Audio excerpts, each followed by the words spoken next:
I've had this Tesla for almost 2 years now and have been able to get away with using this regular old outlet for the whole time. So if you're looking for a way to install some faster at-home charging, don't, because chances are you probably don't have to. I'm gonna show you why for most people, all you need is an outlet like this here, the same outlet you charge your iPhone on. So this is considered a 110 or 120 volt outlet. I'm not gonna get into the nitty-gritty of kilowatts, amps, and all that stuff. All you need to know for Teslas is this chart right here, taken directly from the Tesla website. The top is pretty much your standard outlet that we just talked about. The NEMA 1450 is an upgraded outlet, one that delivers more power and one that is commonly used to power a washer or dryer in your home.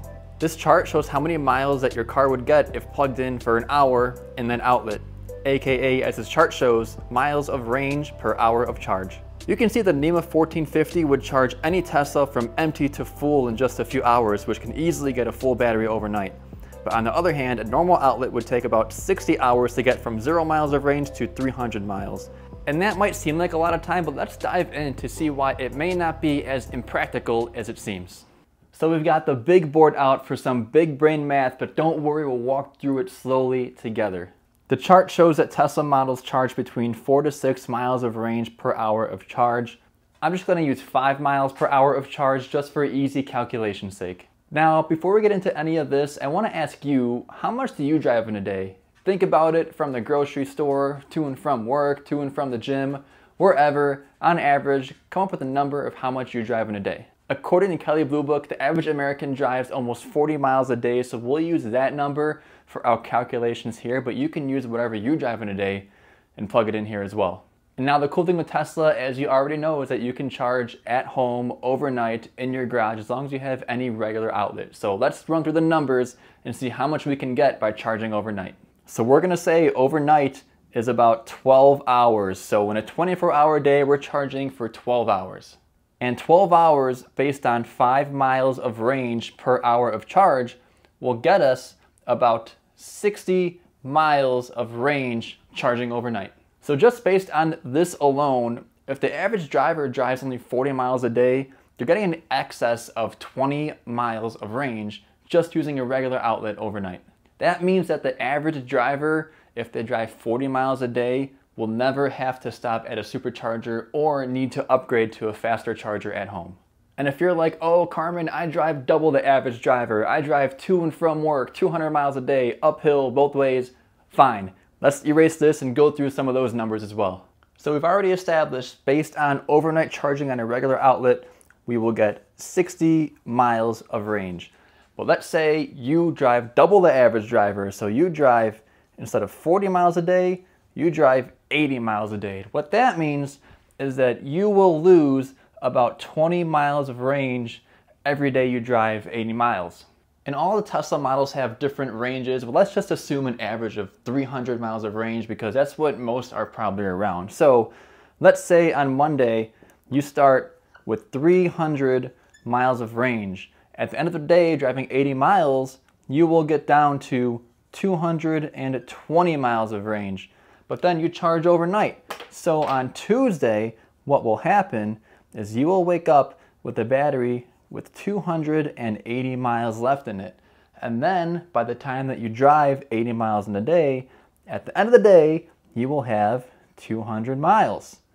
Wednesday, you can see where I'm going with this one here. You get a full charge of 60 miles, you wake up with 260 miles a day. So on and so forth. We can keep on going through this here, but you can see you lose 20 miles a day. How long will it take you to drain your battery? Well, based on losing 20 miles a day, you can get away with it for maybe like almost 2 weeks. I'll put weeks just like that, WKS, that means weeks. And that is assuming that you can only charge for 12 hours every night and on every day you drive double the average driver. So what will happen if you continue down this road and in 2 weeks you end up with 0% battery? Your car will blow up in your garage. Nope, it's not the end of the world. All you have to do is, if this is you, you may have to stop at a supercharger once every 2 weeks. And whether you're someone who drives double the average or around the average, there's a few things to consider as well. Like, what if you charge for 14 hours every night? That makes this number 70, and you get plenty more range throughout the week. Or what if you charge on the weekend? You can just plug in for a whole day. that would change this all completely. But I know I'm gonna get some comments with like, oh, I drive like 500 miles a day. Fine, you're not most people. For most people, the average is 40 miles a day. And for most people, this much charge overnight is plenty. And if you have to drive somewhere far on a weekend, the supercharger network does exist, and there might not be one by your house, which you don't really need to have one by your house. If you're going somewhere for a long distance and you need to charge, chances are if you live in a city, between where you're at and where you're going, if it's far enough, there will be at least one supercharger somewhere on the way if you need it. I mean, you can look at the network of superchargers on this map here and see that it's insane just how many there are, and they're constantly growing.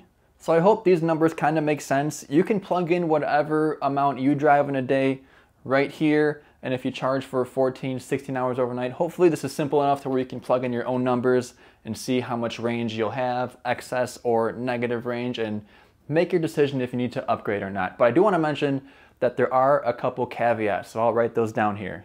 So some of the caveats are things to keep in mind. Number one being Sentry mode. So if you're going to use Sentry mode while you're parked, either at work, the grocery store, the gym, wherever, do keep in mind that does take up some battery to have the cameras running while you're parked. Number two, extreme weather. So if you're like us in Vegas in the summer cranking the AC, you're going to use a little bit more battery than you normally would. And also if you're somewhere in the colder climate and it's snowing and you got the heat cranking up, you'll use a little bit more battery while you're driving. And number three, seems silly, but I have to mention it. I know I'll get some comments. You have to have an outlet. I don't want to hear like, oh, I live in an apartment, I don't have an outlet, I can't plug in nearby. Then why are you watching this video? In order for any of that math to work, you have to be able to plug in wherever you live.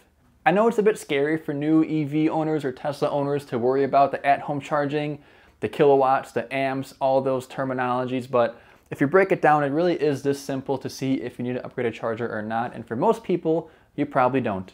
But if you're someone who drives a little more than normal and you never want to visit a supercharger under any circumstance, then maybe an upgraded charger at home is for you. And before I end the video, I want to thank my dad who got me this gift right here, which I forgot to turn on throughout the entire video. I just hung it up for this, so you can imagine what this would look like, and it's pretty cool. Thanks, Dad. But anyways, if you're a Tesla owner, let me know what you use to charge at home, and if you're looking into upgrading your outlet or not. I hope this all kind of helped you decide whether you need to or not. And as always, thank you for watching. Catch you in the next one.